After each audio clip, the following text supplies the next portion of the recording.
नमस्कार। चलिए आज एक ऐसी दिव्य शक्ति की कहानी में उतरते हैं जो शांति और आनंद का दूसरा नाम है, शंभु। आइए इस अद्भुत स्वरूप को थोड़ा और करीब से जानते हैं।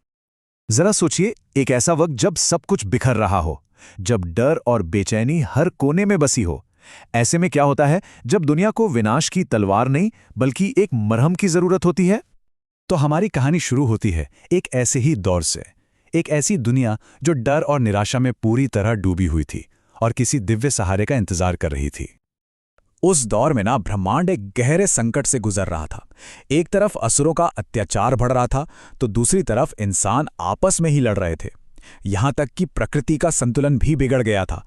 धरती, आकाश, पाताल, तीनों लोकों में बस डर फैला हुआ था और देवता भी लगातार लड़ते लड़ते थक चुके थे। मतलब हर तरफ सिर्फ तनाव और उदासी का माहौल था। लेकिन इस गहरी निराशा के बीच से ही एक नई ऊर्जा का जन्म हुआ। एक ऐसी शक्ति जो तोड़ने के लिए नहीं बल्कि जोड़ने के लिए आई थी। ये थी कल्याण की शक्ति। और पता है, यही वो पल था, वो टर्निंग पॉइंट। शिव, जिन्हें हम अक्सर उनके रुद्र रूप में एक संहारक के तौर पर जानते हैं, उन्होंने दुनिया की पीड़ा को देखा और यह महसूस किया कि अब विनाश की नहीं बल्कि शांति और कल्याण की जरूरत है।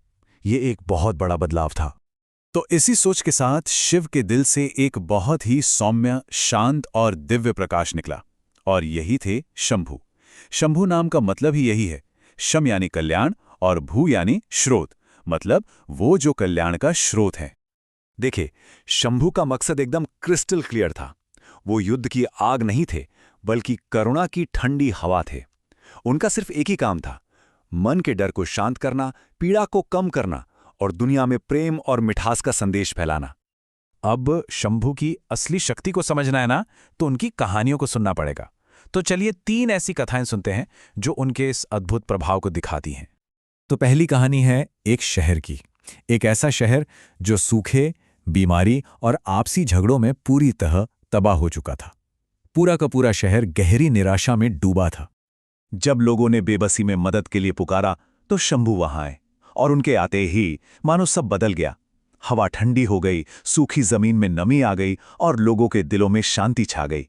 उनका संदेश बड़ा ही सरल था, जहां डर खत्म होता है वहीं से खुशी शुरू होती है। अब आते हैं दूसरी कहानी पर। यह कहानी है एक बहुत ताकतवर लेकिन उतने ही गुस्सैल राजा की। उसका गुस्सा इतना भयानक था कि पूरी दुनिया उससे कांपती थी। वो एक तरह से अपने ही गुस्से का कैदी बन चुका था। एक बार हुआ ये, फिर राजा जंगल में भटक गया, और जब वो डरा हुआ था तभी शंभु उसके सामने आए, और बस उस एक मुलाकात ने सब कुछ पलट कर रख दिया। जो राजा पहले गुस्से से चलता था, अब वो शांति से प्रेरित था। जो अपनी प्रजा का दुश्मन माना जाता था, वो अब एक न्यायप्रिय शासक बन गया। पता है शंभु ने राजा से क्या कहा? बस इतना सा, क्रोध तुम्हारा दुश्मन है और शांति तुम्हारी ताकत। और ये शब्द सीधे राजा के दिल में उतर गए और उसका सारा गुस्सा एक पल में शांत हो गया। ये दिखाता है कि कभी-कभी असली बदलाव के लिए बड़े-बड़े उपदेशों की नहीं, बस एक सही स्पर्श की जरूरत होती है। और हमारी तीसरी कहानी, ये उन ज्ञानी ऋषियों की है जिनके पास सब कुछ था, ज्ञान, अनुशासन, सब कुछ। लेकिन एक चीज नहीं थी, आनंद। वो सब जानते थे पर अंदर से बिल्कुल खाली महसूस करते थे। तो जब ऋषियों ने अपनी ये मुश्किल बताई, शंभु ने बस मुस्कुराकर कहा, आनंद बाहर नहीं भीतर है।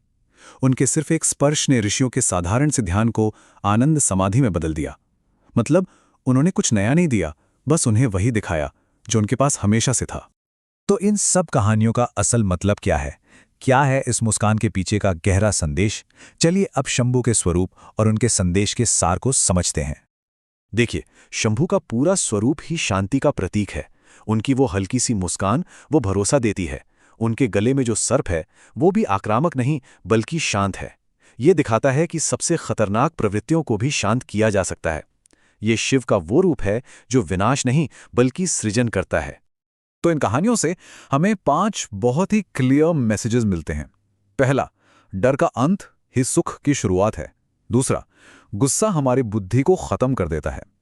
तीसरा, असली ताकत हिंसा में नहीं करुणा में है। चौथा, सबसे बड़ी जीत शांति पाना है।